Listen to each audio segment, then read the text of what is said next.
Welcome to the channel, guys. We are back again, and today I'm going to be talking about my top 10 fragrances that YouTubers made me buy, so stay tuned for that. And if you like fragrance reviews, top 10 lists, cologne comparisons, and first impressions, hit that subscribe button for more great content. So I was tagged in this series by Northwest Scent. I'm going to leave a link to his channel down below, so do check it out. He's got some nice content. And the idea of this video is to talk about bottles and decants as well that you basically ended up buying because of fragrance reviewers. And I'm definitely going to be doing that today. I do have a nice selection. There certainly have been a lot of influences. I have a couple that are decants and a couple, and mostly bottles though. But I have two honorable mentions. So the first one is actually Parfums de Marly in general. Now this was a long time ago, and Jeremy Fragrance was talking about Latent all the time, like crazy. I decided to look up to get a decant of it, and I decided that I actually wanted to try something a little bit different. But because of him, I did start trying Parfums de Marly fragrances. You know, I now own Wajan, Sedley, Gallagher. And the fragrance that I actually ended up getting a decant of was Wajan, which I really did enjoy, and I ended up picking up a bottle of it later, right? So you do know I enjoyed it. The next one gets an honorable mention because I don't really like it that much, but it was worthwhile mentioning because a lot of people do like it. And this certainly came at a time when, at least for me now, oftentimes what I'll do if I see an interesting fragrance that a YouTuber recommends or talks about, I get a sample of it. People's tastes obviously change a lot, and there's certainly been times where maybe there's fragrances that were good that I maybe like more, and I'll talk about I like alternatives more, so I wouldn't get that one, or sometimes I don't like them at all. And this one is Azara Wild Mint. It's not too bad of a fragrance. It's quite inexpensive, and I do like mint as a note. This has a bit of a sort of vetivery vibe in the dry down, if I recall, that I do like. Now, to be fair to Ash, this was Ash from Gents. He did mention there is a bit of a toothpaste vibe, and that's the main reason I don't like this fragrance, is that it really comes off very strongly like toothpaste. So I'm not a big fan of that, and so I don't really like that one. But now into the list. I will have two decants, or samples that I recently got. First one, Initio Parfums Rehab. Now, the first reviewer I heard this from, I'm not sure I could tell you, probably was Jeremy Fragrance, but I've heard of this one from a lot of people. And I had Spicebomb Extreme, so for the longest time I was just like, well, I have Spicebomb, so I'm not going to bother trying it. But I did decide to break down and get a sample after hearing so many times about how great this fragrance is. And I'm actually really glad that I did. I almost wish I'd tried this before I got Spicebomb. The main reason I wouldn't buy this is because I have Spicebomb, but this is really a much better, more luxurious, more well-blended, well-balanced version of Spicebomb. Has all the same qualities, really. I find the spice to be a little bit more rich and have a little bit more depth. It doesn't become ever too spicy or too sweet. And what I find with the Spicebomb Extreme, which I do like, is that it starts off super spicy and a little bit sweet, and then it gets very, very sweet and only a little bit spicy. So it has sort of this imbalance going on. Nonetheless, still a great fragrance, but Rehab is just in a league of its own. Really, really good. The next one I talked about just recently, and this one was from Equality Fragrances, and this is, I'm going to say this wrong, Les Indomitables Vanille Havane, which is a really, really nice chocolate and tobacco fragrance. Very nice, beautiful, boozy opening, which to me, I mean, it is a rum note, but it definitely smells a lot like whiskey to me, a nice rye whiskey with some fruitiness there. And there's this beautiful, beautiful tobacco note with cocoa, and it dries down into a very nice, fluffy vanilla. Now, one thing that's actually really interesting about this, I don't know if it's just like weird hallucinations or what, but sometimes I get a little bit of a cola vibe in this, in sort of in between the mid and the opening and the mid, which is also really, really nice. It has this, something about it just gives me this cola pop. I don't know if it's like the boozy note mixing with the tobacco. It reminds me of Creation E, although it doesn't smell anything like that, but something is giving me a bit of a cola vibe sometimes, which is really, really nice. So I love that one as well.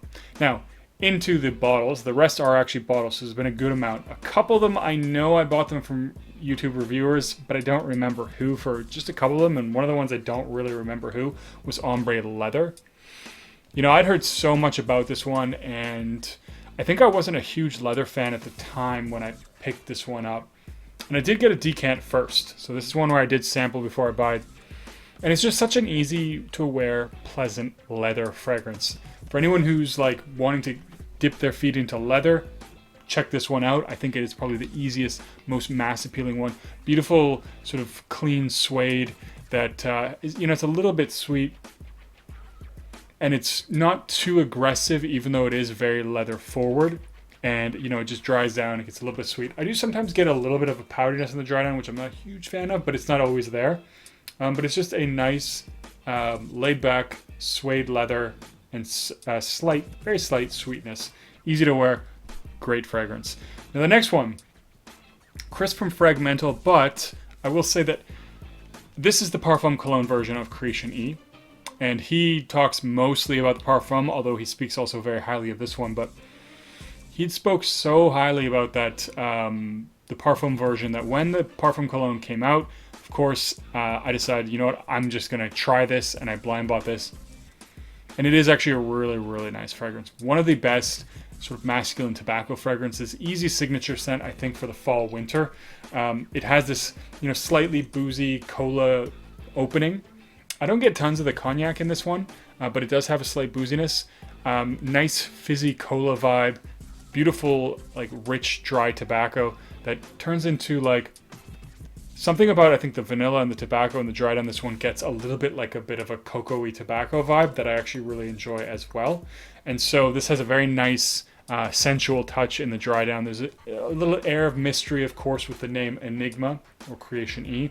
You would expect that. And it is a great gentleman's fragrance. Definitely one for going out if you go into a bar, especially if you're going to like a nice quality lounge.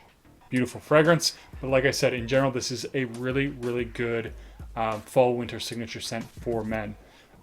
If you were going to get two Rojas, you just wanted two, I would say this one and Elysium, because you got spring, summer, fall, winter covered, daily, easy wear, signature scent worthy fragrances. Now the next one was actually a blind buy, also Jeremy, and I will say, when I first started watching YouTube videos, I did start, like most people, I started watching Jeremy Fragrance. You know, I still watch him sometimes. He is an entertaining guy, whether you like him or not. He does know how to make people laugh, which is going to get views, whether his reviews are quality or not. That's up for debate, but he is entertaining. And Spicebomb Extreme, this one he was talking about a lot, and especially Spicebomb as well. And this was another blind buy. And they didn't have a tester of the Extreme, but they did have the Spicebomb. So it was kind of like a partial blind buy. I was able to sample Spicebomb, tried that one out. I thought it was pretty good, and then I got this one. This is actually one I didn't like when I first got it that much. I think part of it was because the first time I bought it in summer, like it was crazy hot that summer too. So I wore this once outside in the summer too, and like literally never again do I ignore weather, because I literally almost choked myself out. Insane. But this is a really, really nice, very peppery in the opening. Something about this gives me a little bit of a Coca-Cola gummy kind of vibe. And it has a really nice creamy vanilla dry down that I also really like. I always waffle between this one and the original Spicebomb, which one I actually like more. It's hard to really say. But, you know, this is the one that I got. Next one, also from Jeremy. Now, this is not the concentration that he recommended. He always talks about the EDP, or usually talks about the EDP. This is the Parfum of Bleu de Chanel. And originally I did try a decant of the EDP, and I did like it, and I was going to buy a bottle, and the Parfum had just come out, and I decided to pick it up because one of the biggest things I notice when I smell this, especially really close, the EDP has a little bit of a harshness to it, whereas the Parfum does not. So this one smells good. From even up close. Now it does sit a little bit closer to the skin. All in all, I like the scent profile of this one better than the EDP. It's richer, it's a little bit more smooth.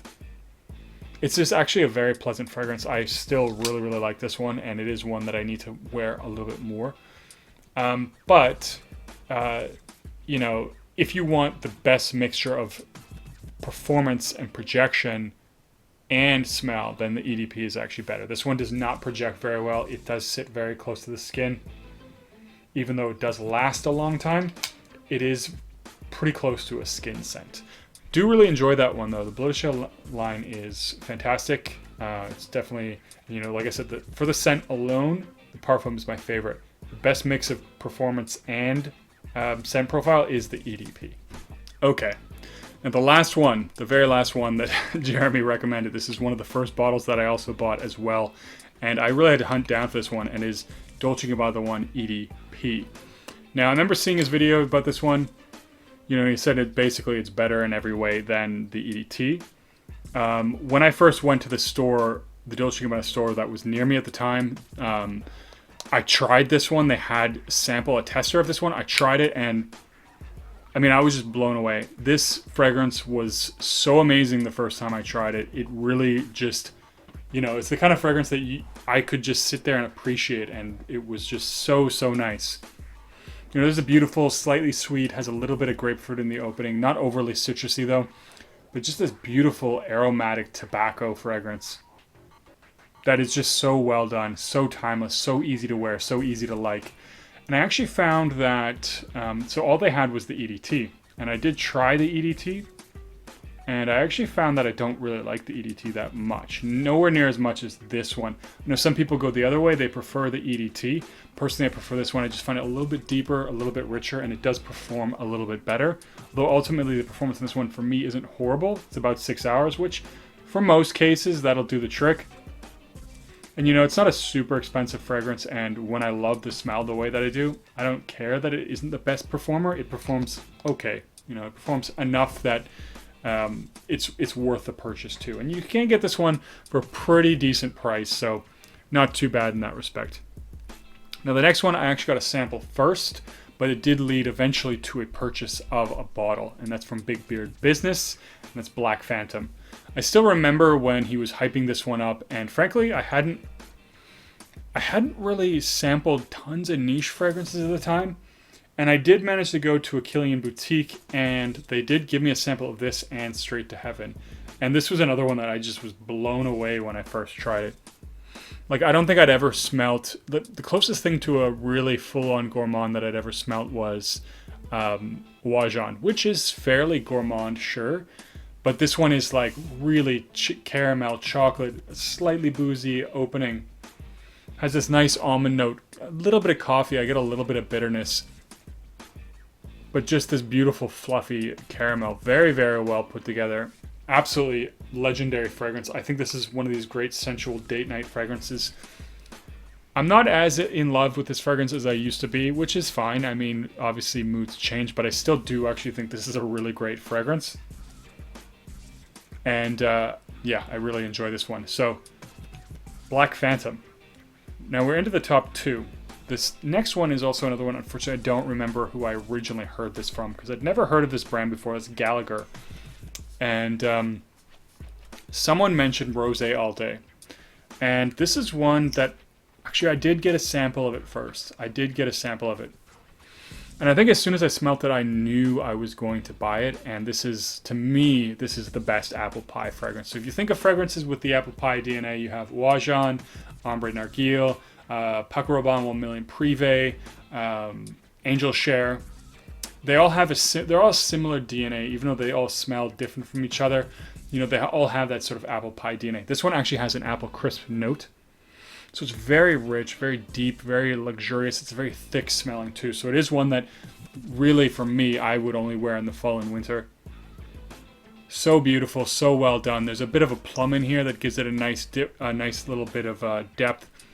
I think there's patchouli and rose as well. Now, I don't really get a lot of rose, which is good, because I think with how gourmand this is, how rich it is, the rose probably wouldn't, if it was overpowering, I wouldn't really like the rose in it.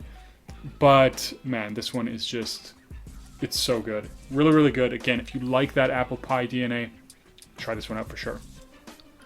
Now, top one. Number one. This is actually from Steven from Redolessence. I did actually get a sample of this one as well first. But I decided to get a bottle, not too unreasonably priced.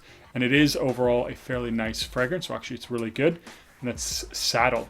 And this is by Svensk. And this is a leather fragrance. And to me, this one is quite unique. So sweet leather fragrances, you know, they're very popular, especially the raspberry leather. A lot of fragrances since Tuscan leather really go with that kind of a vibe. This one is sweet leather, and it's done quite a bit differently.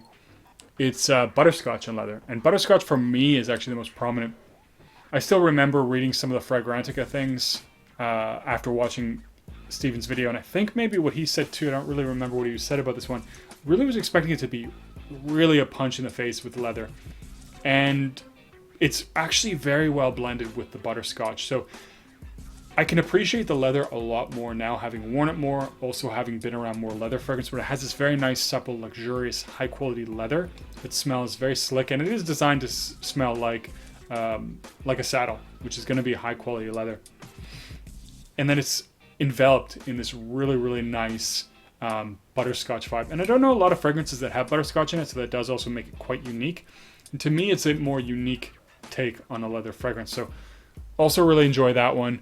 I think if there's a couple cool days before spring and summer really kick in, I'm going to try and wear this one a few more times because it is a nice one, but it is very thick, so it does need a little bit more of a cooler weather, but also really good.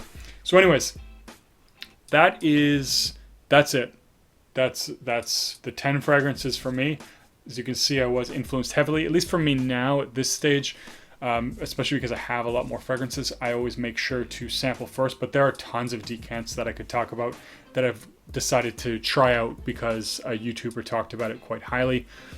You know, every once in a while I might decide to blind buy something, but I don't do it that often anymore. It's, you know, it's always a little bit of a risk, but I also have a lot of fragrances, so I find for me, buying decants kind of satisfies my need to try and experience new fragrances. And I try and wear the bottles that I have, even though I probably have enough at least for the next 10 years. So we'll see what happens. But anyways, that's it for the video, guys. I'm going to end the video there. I'll tag one reviewer, I guess. I'm going to go with Casual Fragrances. Hopefully he'll do this. I'll mention it or reach out to him, see if he'll do it. Yeah, and I'll leave a link also to his channel down below. He's got a lot of great content, great guy, so do check out his material as well. Anyways, guys, leave a comment down below. What are some fragrances you picked up because of YouTubers? Are there any that you picked up because of me? Let me know, and as always, don't forget to like and subscribe. I'll see you guys in the next video.